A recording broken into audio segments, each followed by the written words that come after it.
Politics of foreign add को समझने के बाद अब हम इस नेक्स्ट पार्ट में देखेंगे कि पॉलिटिक्स ऑफ फॉरेन ट्रेड, विदेशी व्यापार को लेकर इंडियन फॉरेन पॉलिसी में क्या क्या कदम उठाए जाते हैं, या फॉरेन ट्रेड हमारी फॉरेन पॉलिसी को कैसे इन्फ्लुएंस करता है, या फॉरेन पॉलिसी हमारी फॉरेन ट्रेड में कैसे मदद करती है।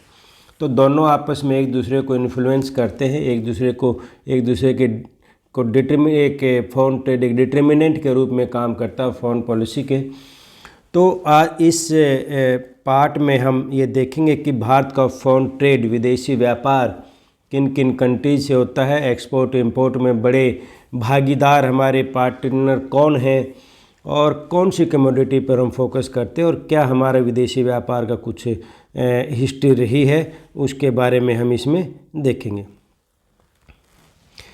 सबसे पहले तो कोई विदेशी व्यापार करना कोई नई बात भारत के लिए नहीं है। एंशिएंट पीरियड में भी हम देखते हैं कि हमारे जो है हमें दूसरे देशों के साथ व्यापार किया जाता था। जो सिक्के पाए जाते हैं हड़प्पन सिविलाइजेशन में भी, जो मेसोपोटामिया या मिस्र की सभ्यता से हमारे ट्रेडिंग रिलेशन पाए जाते हैं। एंशिएंट इंडिया में भी सिल्क रूट जो ईस्ट को वेस्ट से जोड़ता था, उसमें हमारी भागीदारी, या हमारे देश के व्यापारी सिल्क रूट से व्यापार करते थे, इसके भी इतिहास में प्रमाण मिलते हैं। फिर जो ज़्यादा व्यापार जो शुरू हुआ जब वास्को डी गामा भारत में आया 1498 में, तो उसके बाद एक सी रूट, उससे पहले जो थे वो लैंड रूट से ही हमारा ट्रेड होता था दूसरे देशों के साथ। तो पहले सी रूट को डिस्कवर वास्को डी गामा ने किया, और एक किस्म से यूरोपियन देशों को भारत से जोड़ दिया। अब यूरोपियन देश भारत से व्यापार कर सकते थे। उसके बाद पुर्तगीज़ के बाद भाई फ्रेंच, डच, इंग्लिश सभी आए, जो यूरोपियन कंट्रीज है सो भी आए और बाद से व्यापार किया। उस टाइम पर मसाले वगैरह का, काली मिर्च वगैरह का व्यापार ज़्यादा होता था, और उसी से हमारे यहाँ पर धीरे धीरे वो और कॉलोनियलिज्म की स्थापना हुई, या हमारे को अपना इंडिया को गुलाम बना लिया था। तो उसकी शुरुआत एक ट्रेड से ही हुई थी। पहले उनका उद्देश्य ट्रेड करना ही था, लेकिन ट्रेड को ही, या ट्रेड रूट को ही, या ट्रेड डेस्टिनेशन को प्रोटेक्ट करने के लिए धीरे धीरे उन्होंने राजनीति में भी इंटरफेयर शुरू कर दिया। धीरे धीरे फिर अपना एक पॉलिटिकल डोमिनेंस भी अपना बना लिया था। पुर्तगीज आए थे, डच, इंग्लिश, फ्रेंच आए, उन्होंने ट्रेडिंग पोस्ट यहाँ पर बनाई, अपने किले बनाए यहाँ पर, और कोस्ट लाइन के आसपास उन्होंने स्पाइस और टेक्सटाइल का ट्रेड शुरू कर दिया। तो एक इंटरनेशनल मार्केट से जुड़ने की शुरुआत एक किस्म से हमारी उसी टाइम पर हो गई थी। वहाँ से सामान, रॉ मटेरियल, ज़्यादातर रॉ मटेरियल यहाँ पर फिर जाने लगा। और जब इंग्लैंड का यहाँ पर शासन था, तो उस टाइम पर हमारे सबसे ज़्यादा व्यापार जो इंग्लैंड से ही होता था, क्योंकि यहाँ से रॉ मटेरियल ब्रिटेन में जाता था और वहाँ से तैयार माल जो है भारत में आता था। 1947 इंडिपेंडेंस के बाद हमने जो है इंपोर्ट सब्स्टिट्यूशंस की पॉलिसी अपना, इंपोर्ट सब्स्टिट्यूशन इंडस्ट्रियलाइजेशन, यानी कि जिन चीज़ों की आवश्यकता है हम उनको इंपोर्ट ना करके खुद अपने देश में डेवलप करेंगे, यहाँ पर इंडस्ट्रियलाइजेशन करेंगे। और हमने एक किस्म से हमारी मार्केट जो है क्लोज रही। हमने डोमेस्टिक इंडस्ट्रीज़ को फोकस किया कि उसको ज़्यादा अपनी इंडस्ट्रीज़ को बढ़ाएंगे, और दूसरे देशों के व्यापार पर अपनी डिपेंडेंस जो है कम करेंगे। हमारी ये पॉलिसी शुरू में रही थी, जो 1991 तक जो चली थी। 1947 से 1991 तक इंडियन इकोनॉमी एक क्लोज्ड रिमेंड, इसेंशियली एक क्लोज्ड इकोनॉमी रही। क्लोज्ड इकोनॉमी का मतलब यानी कि हम दुनिया की मार्केट से अपने आप को हमने नहीं जोड़ा। बहुत ज़रूरी चीज़ें थी, ऐसा नहीं कुछ भी नहीं लेते थे, जैसे कि पेट्रोलियम वगैरह हम शुरू से ही लेते रहे हैं, या दूसरे देशों की मदद लेते रहे जो व्यापार का। लेकिन एक इतना ज़्यादा हम व्यापार नहीं किया। जो चीज़ें हम कर सकते थे यहीं पर बनाने की कोशिश की, और दूसरे देशों पर जो आने वाला सामान था मार्केट में, जो हमने ज़रूरत था तो हम लेते थे, जैसे पेट्रोलियम प्रोडक्ट्स वगैरह। लेकिन और सामान जैसे इलेक्ट्रॉनिक्स या टीवी वगैरह के सामान आते थे, तो उसमें बहुत ज़्यादा हैवी ड्यूटी लगाई जाती थी, बहुत ज़्यादा टैक्स लगाया जाता था, इंपोर्ट ड्यूटी, जिसकी वजह से वो सामान बहुत महंगे हो जाते थे या बिकते नहीं थे। तो इसलिए हमने अपनी इकोनॉमी को क्लोज रखा था। एक बहुत बड़ा परिवर्तन फॉरेन ट्रेड के फील्ड में आया जब हमने 1990s में लिबरलाइजेशन, प्राइवेटाइजेशन और ग्लोबलाइजेशन की पॉलिसी को जब हमने अडॉप्ट किया। ग्लोबलाइजेशन मतलब हमने अपनी मार्केट को दुनिया की मार्केट से जोड़ना शुरू कर दिया, और उसके बाद हमारे ट्रेड रिलेशंस और ट्रेड रिलेशंस के साथ साथ हमारे पॉलिटिकल रिलेशंस भी ऐसे देशों के साथ डेवलप हुए जो पहले नहीं एस्टैब्लिश किए गए थे। और उसी टाइम पर जब हमने इस पॉलिसी को अपनाया, उसी टाइम पर कोल्ड वॉर का भी एंड हुआ था, जिसकी वजह से जो पावर ब्लॉक्स में दुनिया डिवाइड थी और जो दूसरे खेमे के देश थे उससे हमारे संबंध जब नहीं बन पाते थे अच्छे, तो उसके बाद कोल्ड वॉर ख़त्म होने के बाद वो बैरियर भी ख़त्म हो गया और हमने अपनी क्लोज्ड इकोनॉमी को भी पॉलिसी को बदल दिया और हमने लिबरल और ग्लोबलाइज्ड इकोनॉमी की तरफ हम बढ़ने लगे। ग्लोबलाइजेशन को हमने फॉलो किया, तो उसके बाद हमारा व्यापार कई गुना बढ़ा, बहुत ज़्यादा बढ़ा, और आज तो हम पूरी तरह से एक बड़ी इकोनॉमी बन गए हैं। लगभग दुनिया की जीडीपी के हिसाब से हम 5वीं बड़ी इकोनॉमी बन गए और तीसरी बड़ी इकोनॉमी बनने का हमारा बहुत जल्दी लक्ष्य पूरा हो जाएगा। तो उसके बाद हमारा इंडियन फॉरेन ट्रेड बहुत बड़ी मात्रा में शुरू हुआ। इंडिया ने participate in globalisation, entering into trade agreements, joining organisation like World Trade Organisation WTO। तो हमने उसके बाद ग्लोबलाइजेशन के बाद हमने जो इंटरनेशनल इंस्टीट्यूशंस है, हालांकि पहले भी हम उनके पार्ट थे, वर्ल्ड बैंक और IMF जो 1945 में जो बने थे, उनके हम पहले भी मेंबर थे शुरू से ही, ये नहीं है कि उनसे नहीं रहे। लेकिन बाद में हमारी इन्वॉल्वमेंट और ज़्यादा बढ़ गई जैसे जैसे हम ग्लोबल ट्रेड की तरफ बढ़ने लगे, या हमारा इंटरनेशनल ट्रेड जैसे जैसे बढ़ने लगा है, हमारी मार्केट जो है दूसरे देशों से जुड़ने लगी। WTO की स्थापना 1 जनवरी 1995 को हुई थी, तो उसके हम प्राइमरी मेंबर थे। उसके जो उरुग्वे राउंड जो चला था गेट समझौते को लेकर, तो उसमें भी हमारी भागीदारी थी और इसके हम मेंबर थे। तो इस तरह हम ट्रेड के मामले में दुनिया से जुड़ गए हैं और इंटरनेशनल ट्रेड हमारे पॉलिटिकल रिलेशंस को भी इन्फ्लुएंस करता है। अब हम लगभग 7500 से ज़्यादा चीज़ों को 190 से ज़्यादा 190 कंट्रीज़, मोर देन 190 कंट्रीज़ हम जो है अप्रोक्सीमेट उनमें हम एक्सपोर्ट करते हैं, और अप्रोक्सीमेटली 6000 कमोडिटीज़ हम इंपोर्ट करते हैं अप्रोक्सीमेटली 140 नेशन से। इसका मतलब हम लगभग दुनिया के व्यापार के मामले में लगभग हम सभी देशों के साथ जुड़े हुए हैं, किसी से व्यापार कम किसी से ज़्यादा, लेकिन हम जुड़े हुए सभी से हैं। मेन एक्सपोर्ट कमोडिटी जो हम करते हैं, petroleum products, pearls, precious, semi precious stones, drug formulas, biological, gold, others, precious metal, jewellery, iron and steel. तो ये सारी चीज़ें, vehicle and car, machine product, ये आप पढ़ सकते हो इसमें। तो लगभग ये मेन चीज़ है, ये नहीं कि सिर्फ ये है प्रोडक्ट, जैसे कमोडिटी उन्होंने बताया था लगभग 7500 के लगभग, लेकिन जो मेन जिसमें बड़े पैमाने पर जिसमें हम एक्सपोर्ट करते हैं या जिससे हमारे को फॉरेन एक्सचेंज जो ज़्यादा मिलता है।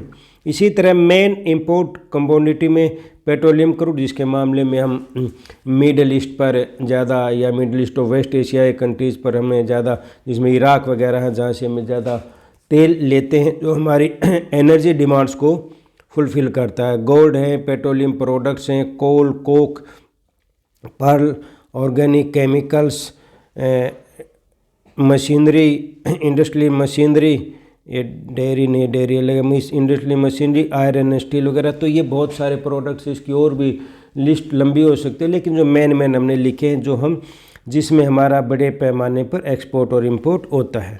अब किन किन देशों से साथ हमारा, वैसे तो हमने कहा कि लगभग सभी देशों के साथ हमारा व्यापार था, लेकिन बहुत बड़े भागीदार हमारे एक्सपोर्ट इंपोर्ट के जो हैं ट्रेड के, इसमें USA आता है एक्सपोर्ट के मामले में, UAE है, चाइना है, Hong Kong, Singapore, United Kingdom, Netherland, Germany, Bangladesh और नेपाल। तो हम देख सकते हैं हमारे पड़ोसी देशों में हमारा सबसे ज़्यादा व्यापार सिर्फ चाइना के साथ होता है, बाकी पड़ोसी देशों के साथ हमारा ज़्यादा व्यापार या ज़्यादा एक्सपोर्ट हम नहीं करते। इंपोर्ट के मामले में भी यही बात है, चाइना है, यूएसए है, यूएई है, सऊदी अरेबिया है, इराक है, Switzerland, Hong Kong, south Korea, Singapore, Indonesia. ये जो बड़े कंट्रीज हैं जिनसे हम एक्सपोर्ट और इंपोर्ट करते हैं। आज हमारा यूएसए सबसे बड़ा व्यापारिक भागीदार हो चुका है। पहले कुछ सालों तक चाइना हमारा सबसे बड़ा पार्टनर था और हमारे जो पॉलिटिकल रिलेशंस हैं उनमें ज़्यादा तनाव आने के बाद भी हम ज़्यादा एग्रेसिव नहीं होते न चाइना ने हम। उसका एक बहुत बड़ा कारण ये भी है कि हमारे चाइना के साथ एक ट्रेड रिलेशन बहुत ज़्यादा है, बहुत गहरे हैं, जिसको नुकसान कोई भी देश जिसका नुकसान उठाने को तैयार नहीं है।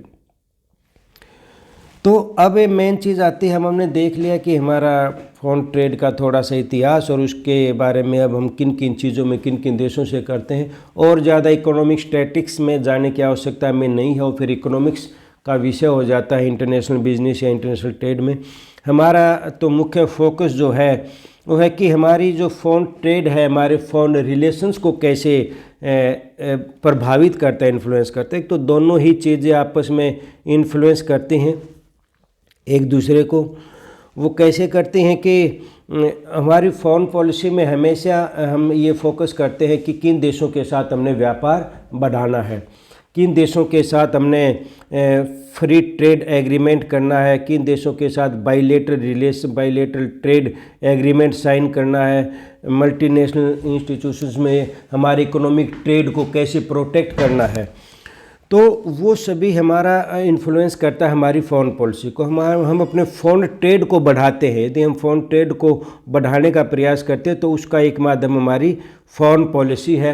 हम फॉरेन पॉलिसी के माध्यम से विदेश नीति को, और विदेश नीति में भी हम फॉरेन इकोनॉमिक पॉलिसी भी अपनाई जाती है जो इकोनॉमिक इश्यूज़ पर फोकस करती है कि किस तरह से हम जो हैं अपने फॉरेन ट्रेड को ज़्यादा से ज़्यादा बढ़ाएं। क्योंकि हर देश की तरह हम भी चाहते हैं कि हमारा विदेशी व्यापार बढ़े और इस ढंग से बढ़े जिसमें एक्सपोर्ट ज़्यादा हो और इंपोर्ट कम हो। तो एक्सपोर्ट ज़्यादा करने के लिए ज़्यादा से ज़्यादा विदेशी मार्केट तक एक्सेस लेना पड़ता है, फॉरेन मार्केट तक एक्सेस लेना पड़ता है ताकि वहाँ का हमारा सामान वहाँ पर पहुँच सके, हमारा सामान वहाँ पर जा सके। तो इसके लिए फॉरेन पॉलिसी के माध्यम से पॉलिटिकल लेवल पर एफर्ट्स किए जाते हैं, उस गवर्नमेंट से बात की जाती है, डिप्लोमेटिक एफर्ट्स किए जाते हैं। तो फॉरेन ट्रेड बढ़ाने के लिए फॉरेन पॉलिसी एक बहुत बड़ा माध्यम होता है और फॉरेन ट्रेड के माध्यम से हम फॉरेन पॉलिसी के उद्देश्यों को पूरा करने की कोशिश करते हैं, जैसे हम नेशनल इंटरेस्ट या इकोनॉमिक प्रोस्पेरिटी या फॉरेन रिजर्व ज़्यादा से ज़्यादा बढ़ाना। तो इसके लिए हम फॉरेन ट्रेड की मदद लेते हैं कि किसी देश के साथ यदि हमारे और रिलेशन नहीं तो एक फॉरेन ट्रेड रिलेशन डेवलप हो, ट्रेड रिलेशंस के बाद हम पॉलिटिकल रिलेशंस की तरफ भी बढ़ सकते हैं। यदि हमारे किसी के साथ ट्रेड रिलेशन ज़्यादा अच्छे होते हैं तो एक संभावना बनती है, एक माध्यम मिलता है कि हम पॉलिटिकल रिलेशन डेवलप करें। जैसे चाइना के साथ अमेरिका ने ट्रेड रिलेशन डेवलप करके फिर पॉलिटिकल रिलेशन डेवलप किए। तो इस तरह से बहुत सारे एग्जांपल मिल जाते हैं जहाँ से जैसे हम साउथ ईस्ट जो एक्ट ईस्ट पॉलिसी बाद में की, जो लुक ईस्ट पॉलिसी अपनाई, हमने साउथ ईस्ट एशिया के देशों के साथ पहले इकोनॉमिक रिलेशन डेवलप किए 1991 के बाद, और उसके बाद हमने फिर पॉलिटिकल रिलेशन भी अब हमारे वहाँ से उनसे बेहतर बन रहे हैं। To increase foreign trade is an objective of foreign economic policy. हमने बता दिया कि एक ऑब्जेक्टिव होता है हमेशा फॉरेन इकोनॉमिक पॉलिसी का कि हम ज़्यादा से ज़्यादा ट्रेड और ट्रेड बैलेंस को भी अपने फेवर में करने का हमारा लक्ष्य होता है कि ज़्यादा से ज़्यादा हमारा फॉरेन ट्रेड एक्सपोर्ट बढ़े और इंपोर्ट उसके मुकाबले में कम रहे। फॉरेन ट्रेड ये डिटर्मिनेंट ऑफ फॉरेन पॉलिसी, मैंने बता दिया कि फॉरेन ट्रेड जैसे फॉरेन पॉलिसी के बहुत सारे डिटर्मिनेंट्स होते हैं, जिसमें ज्योग्राफी फैक्टर भी होते हैं, जिसमें मिलिट्री फैक्टर भी होते हैं, जिसमें कल्चरल इशू भी होते हैं। तो उनमें एक फैक्टर फॉरेन ट्रेड भी होता है। जिस देश के साथ हमारे फॉरेन ट्रेड बनेंगे, ज़्यादा बनेंगे, निश्चित रूप से पॉलिटिकल रिलेशंस भी डेवलप होने की संभावना हमारी बढ़ जाएगी। तो एक आपस में जुड़े हुए एक फैक्टर का काम करता है।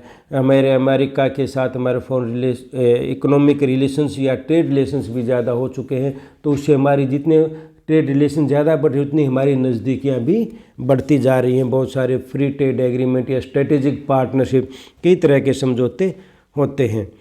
engagement with multilateral economic institutions and organizations, some multinational institutions, economic institutions की हम भागीदारी हमारी और ज़्यादा बढ़ गई है। वर्ल्ड बैंक और IMF से तो हम शुरू से थे ही, उसके बाद जब 1995 में WTO बना उसके बने।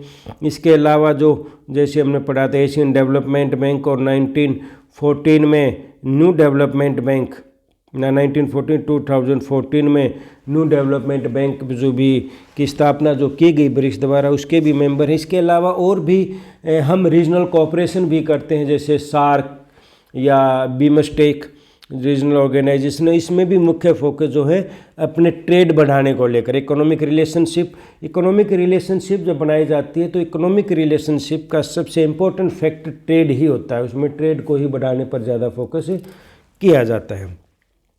Trade partnership was viewed as tool for strengthen relation, ये हमने डिस्कस कर लिया है कि ट्रेड पार्टनरशिप के माध्यम माना जाता है कि इसके माध्यम से हम अपने रिलेशंस किसी देश के साथ डेवलप कर सकते हैं। जैसे में जापान के साथ है, या मैंने कहा कि south east Asian countries, ASEAN के देशों के साथ हमारे ट्रेड पार्टनरशिप के साथ साथ हमारे रिलेशन जो है मजबूत हो रहे हैं। और फॉरेन पॉलिसी में फॉरेन ट्रेड को लेकर इस बात का भी ध्यान रखा जाता है कि फ्री ट्रेड के बीच में और प्रोटेक्टिंग डोमेस्टिक इंडस्ट्रीज़ के बीच में एक बैलेंस बना कर रखा जाए, यानी कि इस तरह से अपनी मार्केट को नहीं खोला जाए कि हमारे जो डोमेस्टिक प्रोडक्ट है या डोमेस्टिक इंडस्ट्रीज़ है उनको नेगेटिव इफ़ेक्ट उन पर पड़े या उनके लिए वो हार्मफुल साबित हो। तो इसके लिए एक फॉरेन पॉलिसी में ही डिसीज़न लेने पड़ते हैं कि उनको किस हद तक उनको अलाउड करना है, किस प्रोडक्ट को, किस देश को किस मात्रा में। हालांकि बहुत सारे नियम तो WTO ही निर्धारित करता है और उसी के नियमों के तहत हमें चलना पड़ता है, लेकिन उसके नियमों के तहत रहते हुए भी हमने एक बैलेंस बनाना पड़ता है फ्री ट्रेड में और हमारे डोमेस्टिक इंडस्ट्रीज़ को प्रोटेक्ट करने में। इसके लिए हालांकि हर एक साल एक फॉरेन ट्रेड पॉलिसी भी बनाई जाती है, जैसे 2023 में भी एक foreign trade policy Indian government ने जारी की है। तो हर बार ये फॉरेन ट्रेड पॉलिसी भी बनाई जाती है कि किस तरह से ट्रेड करेंगे, किन किन चीज़ों को बढ़ावा देंगे, इंडस्ट्रियलाइजेशन को कैसे बढ़ाएंगे, कौन से देश के साथ फ्री ट्रेड एग्रीमेंट को बढ़ावा देंगे, तो किन प्रोडक्ट्स पर फोकस रहेगा। तो ये सारी चीज़ें फॉरेन ट्रेड पॉलिसी जो गवर्नमेंट की होती है उसमें डिसाइड किया जाता है। तो इस तरह से हम देखते हैं कि हमारी इंडियन फॉरेन पॉलिसी और फॉरेन ट्रेड आपस में जुड़े हुए हैं और दोनों एक दूसरे को इन्फ्लुएंस करते हैं। और हम फॉरेन ट्रेड की एक बहुत बड़ा माध्यम है पॉलिटिक्स है। जब भी बायलैटरल एग्रीमेंट होते हैं उसमें ट्रेड एग्रीमेंट पर भी हमेशा फोकस किया जाता है। हमारे प्रधानमंत्री दूसरे देश में जाते हैं, दूसरे देशों के राष्ट्राध्यक्ष हमारे देश में आते हैं, तो हमेशा उनके साथ एक व्यापारिक मंडल भी आता है, जो बिजनेस ग्रुप पे बिजनेस लीडर्स भी आते हैं, कुछ बिजनेसमैन भी साथ में आते हैं जो बिजनेस डील को साइन करते हैं या बिजनेस डील को डिस्कस करते हैं। तो इस तरह आज बल्कि ग्लोबलाइजेशन के बाद और हमने लिबरलाइजेशन की पॉलिसी अपनाने के बाद अब जो है ट्रेड एक बहुत बड़ा फैक्टर बन गया है हमारी फॉरेन पॉलिसी के लिए, या ट्रेड के माध्यम से देश पॉलिटिक्स, इंटरनेशनल पॉलिटिक्स में ट्रेड का इन्फ्लुएंस बहुत ज़्यादा बढ़ गया है। तो इस तरह हमारी फॉरेन पॉलिसी में भी इसका इन्फ्लुएंस देखने को मिलता है। तो ये डिस्कशन था हमारा फॉरेन ट्रेड को लेकर।